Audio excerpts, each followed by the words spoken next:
One echo. One mistake. 6 fast boats racing at 40 knots toward what they think is a lone U.S. destroyer, but it's the USS Gerald R. Ford Carrier Strike Group, layered defenses hot and waiting. We're breaking down how outdated JL-10B coastal radar and outdated Chinese firmware merged multiple returns into a single ghost, and how that misread nearly sparked a fight at 1,000 yards.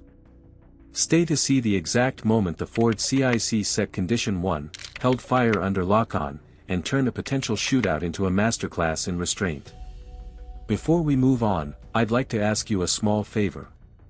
If you appreciate this content, please take a second to like this video and subscribe to the channel.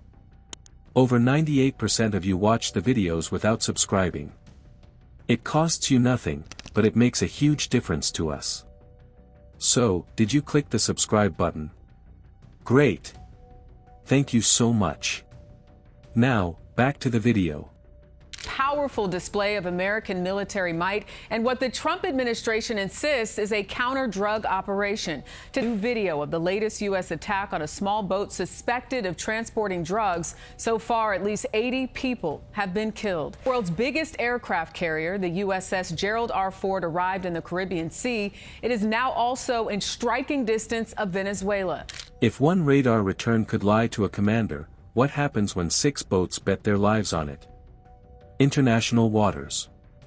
The Ford Carrier Strike Group runs a counter-narcotics sweep, holes spread for coverage, emissions managed but not dark. Ashore, a Venezuelan coastal radar net stares at a tight knot of steel and heat. On the JL-10B scope, that knot swells into a single hard smear. One big contact, not a formation. Here's the gap. The JL-10B's beam rides wide. Its old processing can't tease apart close echoes at range.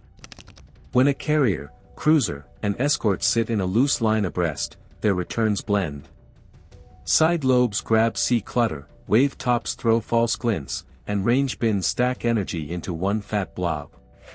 To a rushed operator, it looks like a lone destroyer striding north.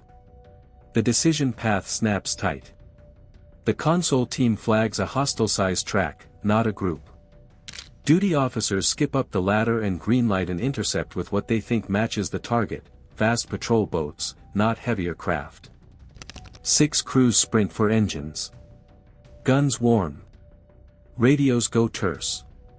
Meanwhile, the U.S. net fuses everything. E-2 overhead. Ship radars. Infrared masts tracking heat plumes. AIS scrapes. EW sniffers mapping emitters. The Ford CIC peels the contact like an onion and resolves 6 small boats, their speed, and their vector long before hulls get close. 2 pictures. 1 ocean. The run-in forms quick. 6 boats push 40 to 45 knots on a converging line. Lead aims to fix the destroyer, 2 slide wide to rake beams, the tail pair hold offset to cut an escape turn. Spacing stays tight enough for mutual fire but wide enough to avoid wake tumble. The false single target read infects more than tactics. ROE gets framed for a duel, not a swarm. Radio hails sharpen. Political heat flows down the chain. A bad picture moves faster than any speech. Yes, the one echo came from JL-10B limits. They believed one destroyer. That's why only 6 boats launched into a tight, risky dash. Part of its strike group just adding to this massive U.S. military buildup not seen here in decades. Dozen F-18 fighter jets, along with technology to jam radars on potential bombing run. The largest and most advanced warship in the world is now in America's most active battle. But then those boats lock fire control on a U.S. destroyer at under a mile, and the real test isn't firepower, it's discipline. What stops a shootout when a fire control radar locks onto your destroyer at knife fight range? Inside the Ford CIC, the room runs on quiet precision. Blue glow from screens. Short calls.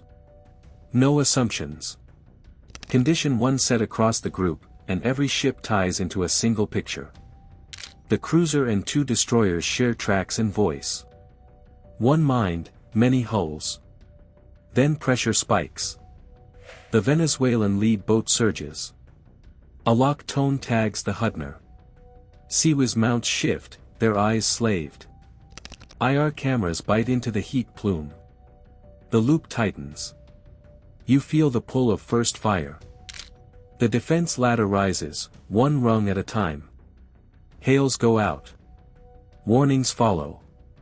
Non-kinetic lights and lasers mark presence without a shot.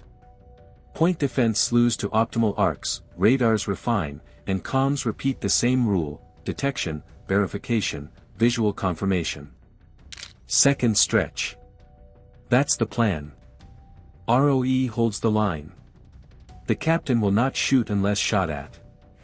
The verify positive ID cycle runs again, then again.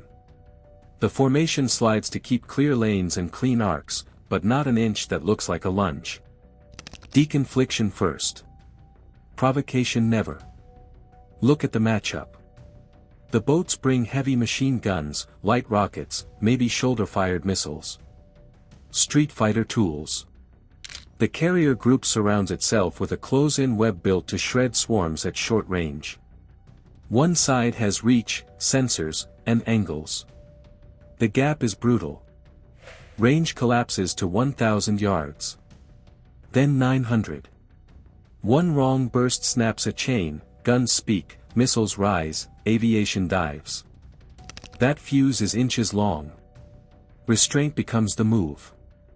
The group broadcasts its full size. Hulls show broadside and depth. Angles widen to make the flotilla see what's in front of them, not a lone ship, a formation. The lock holds. The guns do not. The boats finally peel.